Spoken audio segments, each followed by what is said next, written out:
आखिरकार कांग्रेस सड़क के लिए सड़क पर उतर गई। 10 दिन पहले शहर व आसपास की बदहाल सड़कों की मरम्मत के लिए कांग्रेस ने प्रशासन से अनुरोध किया था, लेकिन कांग्रेस की अपील को अनसुना कर प्रशासन ने गड्ढों में तब्दील सड़कों की मरम्मत की दिशा में अभी तक कोई पहल नहीं की। इससे आक्रोशित कांग्रेस के पूर्व विधायक जॉर्ज तिर्की की अगुवाई में शनिवार को सड़क के लिए सड़क पर उतरकर आंदोलन किया। शहर की जर्जर सड़कों पर चलना मुश्किल हो गया और हर दिन गड्ढों से भरी सड़कों पर दुर्घटनाएं हो रही है, लेकिन प्रशासन है कि जागने का नाम ही नहीं ले रहा है। यही कारण है कि सड़क मरम्मत के लिए दिए गए अल्टीमेटम की अवधि खत्म होते ही कांग्रेस सड़क पर उतर गई। राउरकेला के एसटीआई चौक निकट सड़क पर पथरारोध कर कांग्रेसियों ने सड़क जैसी मौलिक सुविधा पर सोए आरएमसी व स्थानीय प्रशासन को जगाने का काम किया। आंदोलन का नेतृत्व लेने वाले तेज तर्रार नेता जॉर्ज तिर्की ने शनिवार के पथरारोध को सांकेतिक बताते हुए दो टूक लहजों में कहा, इस आंदोलन के बावजूद गड्ढेनुमा सड़कों की मरम्मत नहीं हुई तो जनता के लिए जनता की मदद से उग्र आंदोलन से पीछे नहीं हटेंगे। शनिवार को सड़क के लिए सड़क पर उतरकर आंदोलन करने वाले कांग्रेसियों में पार्टी के युवा व वरीय नेताओं में वीरेंद्र सेनापति, देवव्रत बिहारी, बादल श्रीचंदन, कैलाश साहू, जोसेफ तिर्की, ज्ञानेंद्र दास समेत दर्जनों कार्यकर्ताओं ने हिस्सा लिया और जन मुद्दों पर प्रशासन के खिलाफ आवाज बुलंद की। जनसंवाद न्यूज 360 राउरकेला। देखिए, एक सप्ताह पहले हम लोग रास्ता में प्रेस वार्ता किए थे। वहाँ हम लोग पूरा राउरकेला एरिया का पूरा रोड, चाहे NH हो, चाहे RMD का हो, चाहे आपका स्मार्ट सिटी का हो, चाहे म्यूनसिपलिटी का हो, 60 रोड तो पूरा बर्बाद है। यहाँ पर चलने लायक रोड नहीं रहा है। तो इसके लिए हम लोग जाके एक सप्ताह पहले किए थे, बोले थे वहाँ पर कि आज तक सरकार ने नहीं सुधरा है कि यहाँ पर पर्सन बिल्कुल नहीं सुधरा है और यहाँ पर करोड़ करोड़ का पूरा पड़ा हुआ है और काम नहीं कर रहा है। कहाँ काम नहीं कर रहा है? और आप लोग देख रहे हैं पूरा राउरकेला का पूरा सूरज रोड जो रास्ता खोद दिया है उसको यहाँ तक गढ़ा टिकल कितना फोटो भी रखी है। इसके लिए कुछ व्यवस्था करें, लेकिन यहाँ पर ये लोग पी ले रहा है, खालसा अपडेट किया है तो पूजा तक मत करिए बोलते, ऐसा अपना दोस्त छुपाने के लिए लोग ऐसा कर रहा है। आज हम लोग भी यहाँ पर बता देना चाहते हैं कि इमीडिएटली पर्सन जो अपना दिमाग है इमीडिएटली कम फॉरवर्ड हम लोग काम स्टार्ट करें, नहीं तो हम लोग आज लास्ट करेंगे। हम बोले थे अब बहुत देर तक पूरा मार होगा यहाँ पर और आज हम लोग लास्ट यहाँ पर धरना प्रदर्शन कर रहे हैं। इस वक्त बोल रहे हैं हम लोग दूसरों को मारेंगे, भयानक मारेंगे, या तो मार नहीं पड़ेंगे, चमड़ा फूटा। आज रात क्या पियोगी? आज रात मैं शुक्ला जी का पसीना पीऊंगी। हर रात आपके मैट्रेस में कोई आपका पसीना पी रहा है। शुरू कीजिए हेल्दी स्लीपिंग हेल्दी मैट्रेस के साथ रैक्रॉन सर्टिफाइड। राउरकेला वासियों को मौलिक सुविधाएं मुहैया कराने वाम दल माकपा ने किया प्रदर्शन। माकपा की राउरकेला और रघुनाथ पाली कमेटी के सदस्यों ने नगर निगम कार्यालय के समक्ष आंदोलन किया। माकपा के नेताओं और कार्यकर्ताओं ने देश भर में चल रहे किसान विरोधी आंदोलन का भी समर्थन किया। मौलिक सुविधाएं मुहैया कराने में विफलता के लिए माकपा ने राउरकेला प्रशासन की आलोचना की। केंद्र सरकार के कृषि विरोधी विधेयक के खिलाफ तथा शहरवासियों को मौलिक सुविधा मुहैया कराने को लेकर माकपा के रघुनाथ पाली व राउरकेला आंचलिक कमेटी ने नगर निगम कार्यालय के समक्ष प्रदर्शन किया और निगम आयुक्त को 10 सूत्री मांग पत्र सौंपा। शहर वासियों को मौलिक सुविधा मुहैया कराने में निगम की विफलता पर माकपा की ओर से शोक प्रकट किया। माकपा नेताओं ने राउरकेला व आसपास के सड़कों की जर्जर हालत, वर्षा जल निकासी का प्रबंध नहीं होने से कोयलनगर समेत अन्य रिहायशी इलाके में जल जमाव व घरों में पानी घुसने, बस्ती क्षेत्रों में पेयजल की समस्या, कोरोना काल में लचर स्वास्थ्य व्यवस्था पर नाराजगी जताई। शहरवासियों को मौलिक सुविधाओं की मांग पर हुए आंदोलन व धरना प्रदर्शन में वामपंथी नेता अरुण दास, जहांगीर अली, विमान माइती, राजकिशोर प्रधान, अजय शर्मा, जगती साव, विश्वजीत माझी, विनय बेउरिया, हृदयानंद यादव, प्रभात महांती, अधीरन दत्ता, चंद्रभानु दास, देवानंद राउत, दिवाकर महाराणा, लखीधर नायक आदि शामिल हुए। जनसंवाद न्यूज 360 राउरकेला। मैं जहांगीर अली, CPIM का सुंदरगढ़ जिला संपादक मंडली सदस्य। आज क्यों ये प्रदर्शन का कारण? आज सारे भारतवर्ष में CPM के तरफ से आह्वान है कि हर जगह विक्षोभ प्रदर्शन करने का और कहीं कहीं भारत बंद का भी आह्वान दिया गया। पहला बात है कि जो कृषि विरोधी जो आइन अभी 3 पास हुआ है, कृषक लोग जो 4 दिन से रास्ता के ऊपर में है, वो आंदोलन को हमारा CPM पार्टी इसको समर्थन कर रहा है। उसी तरीके से 2 दिन पहले श्रमिक विरोधी जो बिल पास हुआ है उसको भी हम लोग विरोध कर रहे हैं, हमारा पार्टी इसको विरोध कर रहा है। उसके साथ साथ यहाँ का जो लोकल समस्या है राउरकेला का, उसके ऊपर में भी हम लोग का कहना कुछ है। पहला बात है कि जो आज रास्ता है ये एक इसको बोलते हैं स्मार्ट सिटी। स्मार्ट सिटी में देख रहे हैं कि रास्ता का जो अवस्था है वो बहुत घटिया और बहुत खास्ता है। इसको तुरंत काम करने का जरूरत है, मगर सरकार इसके ऊपर में तवज्जो नहीं देता है और उसको कराने का मांग हम लोग रखते हैं। 2 नंबर मांग है कि अभी जो कोविड-19 के लिए जो चिकित्सा हाईटेक मेडिकल कॉलेज में करा जा रहा है और बाकी जगह में भी करा जा रहा है, उसको वो सही तरीके से न होने के कारण कुछ आदमी का भी मौत हो रहा है और कुछ आदमी का इलाज नहीं हो रहा है और कुछ आदमियों को ठीक से खाना भी नहीं मिल रहा है। उसको भी हम लोग विरोध करते हैं और सरकार से ये अपील करते हैं कि तुरंत उसका ये भरपाई होना चाहिए और चिकित्सा कोविड पेशेंट का चिकित्सा भी अच्छा होना चाहिए। तीसरा बात है, गांव के अंदर हम देखे हैं कि बहुत जगह बिजली नहीं है। अगर बिजली भी है तो वहाँ पर लाइट नहीं चलती है, उसका इंतजाम करना चाहिए। उसके साथ साथ वहाँ पर पानी का मुहैया कराना चाहिए, पीने का पानी का मुहैया कराना चाहिए, रास्ता को साफ करना चाहिए और जो शाम को जो मच्छर होते हैं उसके लिए भी जो इंतजाम म्यूनसिपालिटी की तरफ से होना चाहिए वो अभी तक हुआ नहीं है, उसको कराने का भी मांग हम करते हैं। ये सारा और जो यहाँ पर राशन कार्ड को लेके जो दुर्नीति हुआ है, भ्रष्टाचार हुआ है, उसके खिलाफ भी हम लोग बोलना चाहते हैं कि तुरंत इसके ऊपर में एक कमेटी बने, तदंत हो और जो दोषी है उसके ऊपर में सख्त कार्यकलाप किया जाए। उसी तरीके से जो जेपी हॉस्पिटल है उसको भी वहाँ पर जो इंतजाम कर रहे हैं कि लाखों के तादाद में आदमी से पैसा लिया जा रहा है। कोविड पेशेंट जाने के बावजूद जो सरकारी खर्चे से उसका ट्रीटमेंट होना चाहिए वो नहीं होता है और वहाँ पर इलाज करते हुए बहुत पेशेंट मरते हैं और उनको लाखों का बिल देना भुगतान करना पड़ता है। इसको हम लोग विरोध करते हैं।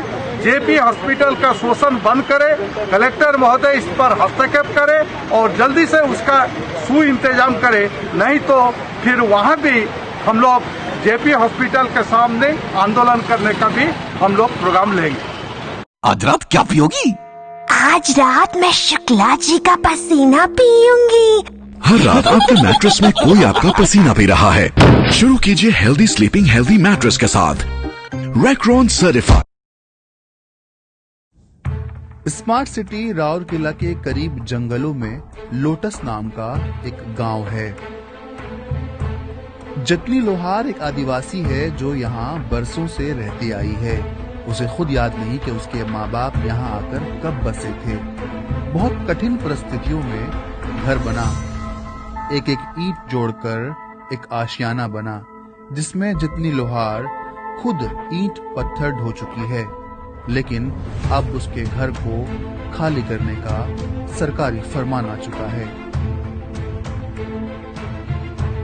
ईटा जितना टाइम रहे आगे कितना 8,000 9,000 रुपये ट्रिप है, उसने लाइन के बना ली।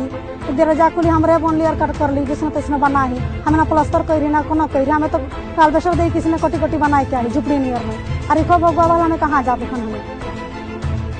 जितनी लोहार जैसे 400 आदिवासी परिवार और हैं जिसके सर से छत छीनने की कोशिश की जा रही है। कुआरमुंडा फॉरेस्ट रेंज में बसे सोमल, जल तरंग, लोटस, वेद व्यास मंदिर, वेद व्यास चौक, आईडीसी और सरोजनी नगर में तकरीबन 70% आदिवासी आबादी है। फॉरेस्ट रेंज ऑफिसर ने 27 अगस्त को इन तमाम आदिवासी परिवारों को एक नोटिस भेजा और ओडिशा फॉरेस्ट एक्ट 1972 का हवाला देते हुए उन्हें एरिया खाली करने का फरमान दे दिया। प्रकृति से करीब रहने वाले मासूम आदिवासियों के लिए ये सरकारी फरमान डर और खौफ का संदेश लेकर आया। अब सैकड़ों आदिवासी परिवार इस डर में जी रहे हैं कि कहीं उनका घर न छिन जाए। मोरा बाकर बेटा उठा क्यों नहीं, हमें 3 बहिन है, ये मोरा बा चल गया एखन मोराया हुआ है। हम इतना दिन से रही कि हमारे छपुता बाइट सुल के इतना बड़ बड़ हो गए, शादी ब्याह कर ली गोटे बेटा के और एखन हमें के नोटिस दिल फर्स्ट वाला है कि तोहरे घर जगह खाली कर दो और हम एखन कहाँ जाए। कार्लोस तुर्की, जिन्होंने इन जंगलों में 30 बरस बिताया, अब उन्हें अपना घर छिन जाने का डर सता रहा है। हम यहाँ से हमको बगैर है ना आती हम लोग बस्ती को का गाँव किसका 20 घर हो गया, किसका 20 बरस, किसका 15 बरस हो गया, किसका 30 बरस हो गया ये घर में, तो सब बना रहे था हम लोग। पहले से ही कठिन परिस्थितियों में जिंदगी जी रहे इन आदिवासियों के लिए जिंदगी आसान नहीं। जिंदगी भर खून पसीना बहाया तो कुछ जरूरत का सामान जोड़ पाने में कामयाब हुए। प्रगति के गुणगान करती इन सड़कों के पीछे कच्चे रास्तों पर जाएंगे तो दरख्तों के बीच कई घर मिल जाएंगे। उन घरों में अब सन्नाटा है। उन्होंने जो चमन बसाया है उस पर उजड़ने का खौफ हर जगह पैर फैलाता नजर आ रहा है। 80 साल की रीका का बचपन इस जंगल में खेलते कूदते गुजरा। अब वो बूढ़ी हो गई है, इतनी बूढ़ी कि अब वो बेसहारा भी हो गई है। वो लकड़ियां चुनकर लाती है और गुजर बसर करती है। ये मासूम है, उसे नोटिस का मतलब भी पता नहीं, लेकिन जब से उसे मालूम चला है कि फॉरेस्ट वाले उसका घर छीनना चाहते हैं, वो बिल्कुल घबरा गई है। वो किसी से बात भी नहीं कर पा रही। लिक्का की दोस्त प्रामोदक फुलबनी भी उम्र के कई बहार देख चुकी है। वो अब भी दोस्त हैं और वो भी काफी डरी हुई है। मार खा देव के हो न खाए तो हमार तो के हो न खाए तो के यहाँ तो भाई एक जना है जो गांव भाई है, फॉरेस्ट वाला नोटिस दी है और कहा तो करो। चंग बरा, अरीता बड़े, अगाथा तिग्गा, ये आदिवासी महिलाएं इस गुत्थी को सुलझा नहीं पा रही हैं कि उनके आसपास बड़ी बड़ी फैक्ट्रियां बन रही हैं। उन फैक्ट्रियों को कोई नोटिस नहीं भेजता, मगर ये जो प्रकृति की सेवा कर रहे हैं उन्हें भगाया जा रहा है। ऐसा क्यों? उसके बाद हम लोग को फैक्ट्री बड़ा बड़ा है, उन लोग को नहीं उठा रहा है और हम लोग को क्यों उठा रहा है? हाँ, हम लोग जंगल को प्रेम करता है, जंगल को हम लोग बचा के रखते हैं। हम लोग एक तो भी काठी लकड़ी तोड़ता है तो उन लोग को गाली माली दे के हम लोग बचा है यहाँ पर है बोल के। उसको पता नहीं फॉरेस्ट का क्या मतलब है उसको। हम लोग हमरे आदिवासी मन के भगुआ के लगिन ऐसा कई रहा। आदिवासी मन जहाँ भी घुमन के तो खेद दे जंगल में और भगुआ दे, जंगल साफ करते जाबे उके हमें कब्जा करते जा, फैक्ट्री बैठा ऐसा कहा था ईमान। और हमारे आदिवासी मन के खेदते जाता है। हमें तो गरीब आदमी है कि हमें तो लाड़े की नहीं पड़ा सरकार से, उकरे लगिन हमरे कैसे करा था। ये सवाल खुद रूलिंग पार्टी बीजेडी के नेताओं को भी चुभ रहा है। अगर यहाँ का जो रेंज ऑफिसर है वो क्यों यहाँ पर उनको एविक्शन के लिए नोटिस दिए, एविक्शन के लिए ऑर्डर किया, समझ में नहीं आ रहा। मैं बोलना चाहूँगा इतना कि जबकि जो एरिया के लिए लोग एविक्शन के लिए दिए हैं वो एरिया सारा इटको का माध्यम से जंगल जमीन को लीज में लेके कुछ बहुत सारा इंडस्ट्री को वो लोग लीज में दिए हुए हैं। इंडस्ट्री वहाँ पर चल रहा है, कुछ इंडस्ट्री वाले कब्जा करके रखे हैं। तो एक जगह के लिए, एक एरिया के लिए दो तरह का नियम किया। इन आदिवासियों की शिकायत ये है कि ओडिशा की नवीन पटनायक सरकार एक तरफ गरीबों को पट्टा देने की ऐसी स्कीम चला रही है जिसमें कुछ सालों में जंगल में रहने वाले गरीबों को जमीन का मालिक बना दिया जाता है। आखिर इन आदिवासियों को ये छूट क्यों नहीं दी जा रही? यही सवाल लेकर हम रूलिंग पार्टी बीजेडी के एक नेता के पास पहुंचे। जिस दिन मंगला किसान जी के पास गए थे, मंगला किसान जी उनका सुनने के बाद तत्क्षणात हमारे जो फॉरेस्ट मिनिस्टर हैं विक्रम केसरी आरोग्य, उनको फोन का माध्यम में ये प्रॉब्लम के बारे में बताया। वो बोले हैं कि जरूर हम इसका ऊपर में जरूर स्टेप लेंगे और आदिवासियों को जैसे कुछ नुकसान ना हो, वहाँ पर कैसे बने रहेंगे उसके लिए हम लोग उचित पदक्षेप लेंगे। प्लस एक मीटिंग भी हुई थी मंगला किसान जी के अगुवाई में, जिनको नोटिस हुआ वो आए थे। उनको मीटिंग के बाद में हमारे पूर्व विधायक, हमारे बीजेपी के लीडर लोग आश्वासन दिए हैं, कुछ भी हो जाए आप लोग जो जगह में बसे हुए हैं उस जगह से हम लोग आप लोग को बेघर होने नहीं देंगे। इसके लिए जो भी कुछ करना पड़े, चाहे सरकार के पास जाके अभियोग करके समस्या का समाधान करना पड़े या रास्ता में उतर के लड़ाई करके आपका हक लेना पड़े, ये हम आश्वासन हमारे पूर्व विधायक, हमारे जिला परिषद जो गीता मिंज और स्थानीय लोकल लीडर जो विजय थे, ये हम ग्रामवासियों को दिए। हालांकि घर खाली करने का नोटिस आए हुए अब 1 महीना होने वाला है और अब तक उन्हें कोई राहत नहीं दी गई है, लेकिन इसके बावजूद इन आदिवासियों को ओडिशा की नवीन पटनायक सरकार से बहुत सारी उम्मीदें हैं। उन्हें लगता है कि नवीन पटनायक उनका घर बचा लेंगे। शायद ही वजह है कि वो गुहार लगा रहे हैं कि नवीन पटनायक उनके घरों को बचा लें। देखने वाली बात यह होगी कि क्या नवीन पटनायक तक इन आदिवासियों की आवाज पहुंचती है या नहीं।